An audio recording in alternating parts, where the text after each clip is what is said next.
Paltrocast. Oh gosh, there were so many highlights. I think the first time I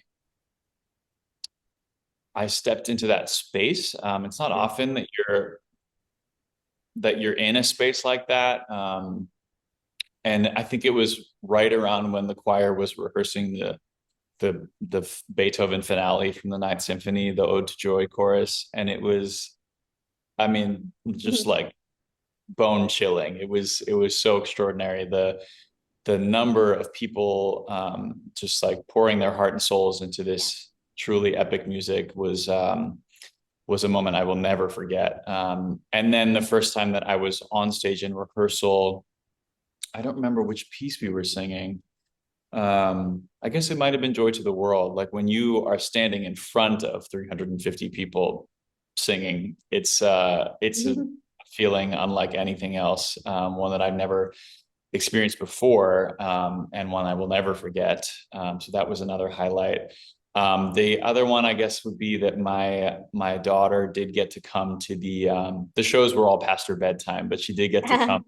Yeah, the Sunday morning music and the spoken word service, and she was back in the little kids area, but we have a lovely little photo or video of her kind of just like waving through the window at me. So that's also something that I will cherish forever. I think my favorite song to sing was "God Help the Outcasts." I had known about the show The Hunchback of Notre Dame, and I knew the soundtrack a little bit.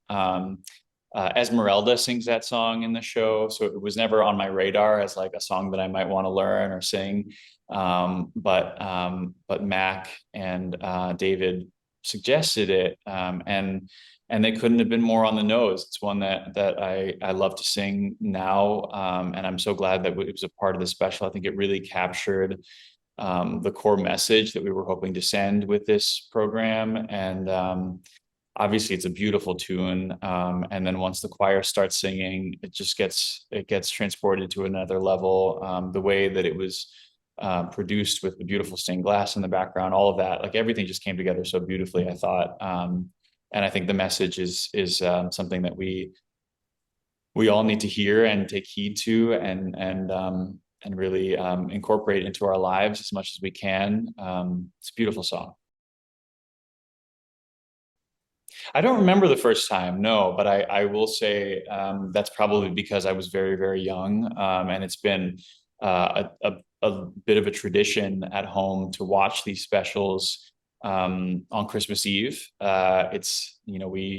go to the midnight mass. My family's Catholic, and so that was part of our routine. But during the day, getting ready for church, or eating a meal before church, having the Tabernacle Christmas concert on in the background was a really core memory for me. And beyond that, it introduced me to some of the performers that have become my North Stars, my friends, but beyond, I mean, even just like people that I've looked up to. I mean, Audra McDonald, Renee Fleming, Brian Stokes Mitchell, these people that are just towering influences on my life. And I think, my family, my parents are not artistic themselves, and didn't, that wasn't really a part of my life growing up. Like we didn't go see Broadway shows necessarily. So things like PBS, like those broadcasts were the ones that were my first introduction to this whole world. And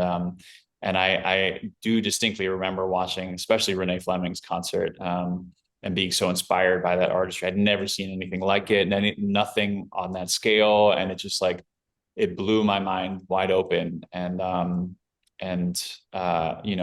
Those foundational moments are what leads so many performers down this path. And I think the beautiful Tabernacle broadcasts were a big part of that for me. Yeah, I am in the process of recording my first solo album, which I'm really excited about. It's been on my dream to-do list for a long time, but it's a lot of work, and there was no time to do it while I was in a Broadway show. So now that I have a little bit more flexibility, I'm excited about that. I've been lucky to do a lot of concerts in the last few months, and there's a lot more on the horizon. So it's a really beautiful way to get to share lots of different styles of music, which has always been a big part of my life. The variety is what makes it really exciting to me. When you're in a long Broadway show, you're just singing one score basically every night, sometimes twice a day, and so there's not a lot of room for other music. And I'm the type of singer that really gets excited about jumping from different styles and different genres and time periods. So I'm really having a great time building cabaret shows and symphony concerts of my own that kind of show the breadth of what I can do as a performer and as a singer. I just had a little role on a Apple TV show with Billy Crystal called Before. It's on Apple TV. It's sort of a dark thriller, which is an unusual role for Billy Crystal. Really, yeah. He's amazing in it.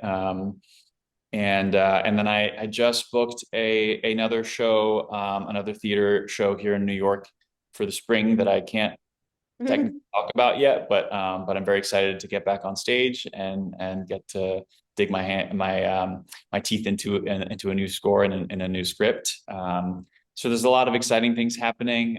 It's also a little bit of a period of transition in terms of trying to figure out like what my next step is. I'm very excited about sharing this music that we're building together, these shows. So that might look like certainly an album, but it might also look like a tour come spring or summer of 25. Paltrocast.